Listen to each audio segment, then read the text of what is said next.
Alright everybody, welcome. We got a bittersweet one today. Check her out. Putting her up for sale on Craigslist. Bittersweet meaning this is my best friend's dream car right here and she's going up for sale.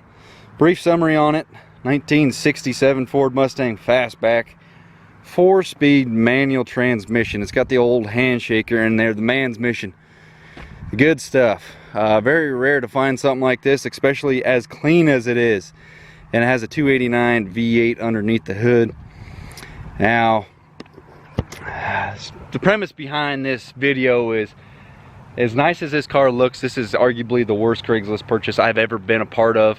And I'm going to tell you why. Not just mechanical issues wise, but paperwork wise, and every little thing that you can think of that can go wrong with this car. Along purchase wise, it's been the big old hassle. Now, this car technically isn't mine. It's my best friend's, but well, he's gonna pay it off type of a thing. His money's gone into it, and my labor and efforts, and well, the project got pushed onto me. But story behind my buddy, he lives in Paris half the year, and then he lives in Monterey, California the other half of the year. While he was in Paris, he discovered this car for sale about an hour away from where I live.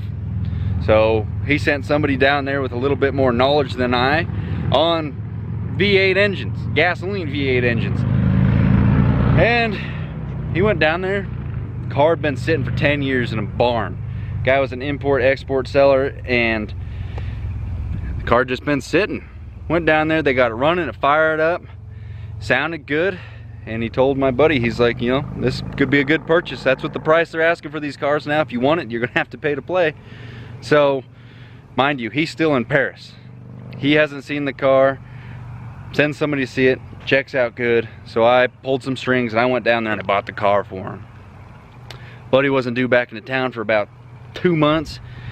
Any of the little knick-knack things that need to be worked on, this thing went straight to his shop because I didn't have the time to work on it. And the thing was supposed to be getting worked on for about 2 months. Supposedly. It didn't get worked on at all. It sat. There was a couple little things that got worked on it here and there. My buddy came back to town, needed a set of wheels. Major crunch time trying to get this car running. Got it drivable again. New tires, new brakes, new rotors. Switched it to discs. Did a bunch of stuff to this thing so it'd be roadworthy, because he had about a 4-hour trip from where we're at to get back to college. Now, he made it about halfway to college with the 2 weeks of preparation that went into this car. So I went down there. If you got options to help your buddies out, help them out, because there might be a situation later on where you need help, and it's nice for them to say, you know what, you helped me out before, I got you now. So that's what happened. I was in a situation we were able to get him a replacement vehicle for the time being, and I picked this car up and brought it back home. Started tearing it apart. The mechanical issues have started to unwind. The reasons why it broke down is because it was overheating. It kept pushing coolant out the overflow. That one's pretty obvious sounding, and it came down to, yes, it did have a bad head gasket. Car ran pretty solid, had decent pickup, good power, but it was pushing coolant out the overflow. So compression check was 2 cylinders low on compression. Those were the ones that were in fact bad head gasket. Tear the whole thing down, come to find out that it had burnt valves as well. Now this is a car the guy said was good. He, you know, as far as Craigslist goes, they'll get you every time if you're not really on top of it. Now I did drive it when we went to pick it up. It fired up great, drove around, and we actually ran out of gas because they only put a little bit in there, and stuff happens. So upon finding burnt valves, bad head gasket, start to rebuild the whole top end.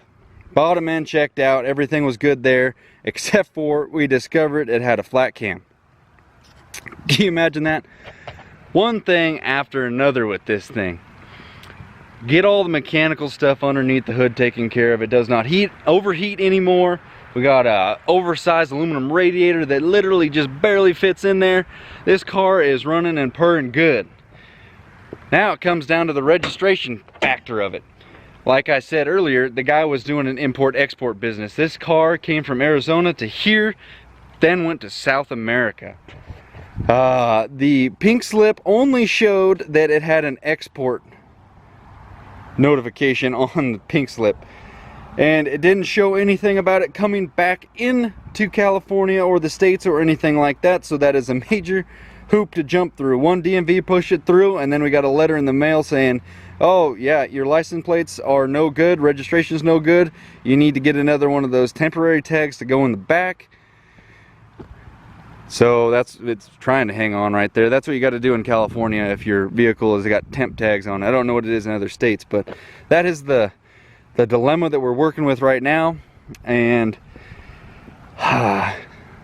you know, the car came back registered as in Arizona with a pink slip from California. Mechanical issues aside, it has too tall of gears underneath the back end. It goes to show not checking your vehicle out thoroughly enough. Alright, things can be expected for a 52-year-old car to be issued, but when the guy tells you this car was intact, everything's good to go, you drive it around, sounds good, there's only so much you can do when you're test driving and inspecting a car. The quarter panels and everything underneath the rig, everything under the back, all the fender wells, they're all intact, they're not rusting out. The floorboards are very solid. The car had been sitting for so long, it didn't have a chance to get out and breathe. Well, mainly because, well, one of the things we discovered that led to this thinking that, yeah, this guy knew about it and he was trying to screw us, it didn't have the thermostat in anymore. So overheating issue, you know, you're gonna take the thermostat out and let that thing try to cool off every bit that it can, and that seems to be the case right there. So price with this vehicle, price with labor, hours spent on this car, tinkering with stuff, trying to make new stuff fit, and all the new parts. This thing is running solid now and it stays cool. So hopefully it'll find a new owner soon. There's a couple people gonna come look at it tomorrow. But I will say this, it is something that I never really expected to be a part of so soon in life. You know, I bought plenty of trucks that outweigh this thing's price tag by double. But nevertheless, to take out the money to buy a classic like this, the time spent with my uncle working on this thing and learning things on the engine and just the car in general, working in my grandpa's garage working on it, those things are pretty solid memories, and that's got a pretty high value to it alone right there. And then zipping around town with my buddy in it, you know, that's a pretty good feeling. That's something a lot of people don't get to knock off their bucket list, and I'm pretty stoked to being able to say that we got one thing knocked off. Despite this car not being everything he was looking for, because mainly it's got the fender flares on it, and this thing has been a sweet fun ride for like the total of 3 weeks that we've gotten to drive this thing. The bank account needs to be reloaded for other stuff, and she's up for sale right now. We'll see what happens in the next few days. People coming and looking at it, see if somebody will take it off our hands for the price tag that hopefully we won't lose our asses on, because we've done a lot of tinkering with this thing and it's done a lot of screwing with us. It is sure a fun car to look at. This thing turns more heads than anything I've ever experienced. You can completely have a 5-inch exhaust rolling coal, this thing pull up alongside you, nobody cares about you anymore.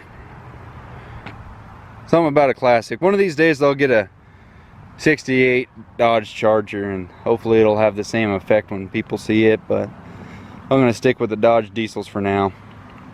But before I end the video though, I'll show you the inside of it and fire it back up for you guys one more time so you can hear it run, because it might be leaving our possession sometime soon. Got all my camera gear stuff in there, old handshaker down there. I'm actually getting a little sad right now to see it go. This thing has been a complete pain in the ass, stressful on every level, dealing with DMV and everything in between, ordering parts, deleting bank accounts. If you guys are going out to look at a vehicle to purchase, there is red flags just by the introduction to the person that is trying to sell whatever it is. You got to be a good judge of character when you're buying anything off Craigslist. You know, especially something like this. There's so much history into a car like this, how many owners it could have had, anything any of the owners did to it. This car used to be red, but it's got fresh paint now. It just, you got to be careful. Just hoping that the shotgun blast it's gonna hit us from selling this thing, probably, hopefully break even. That's really all we can really hope for at this point in time. But be safe out there, guys. Watch out for Craigslist scammers, and definitely be careful. But this car, I would say, coming from us, I'm gonna let everybody know every detail about this car, and you know, I'm not gonna be lying to them this thing, but every detail I'm gonna be full disclosure on it. And yeah, let's fire this thing up one more time so you guys can hear it, and we're gonna go ahead and get out of here, do some night driving. I wanted to take it to the gas station, but I don't know if I'll make it that far tonight.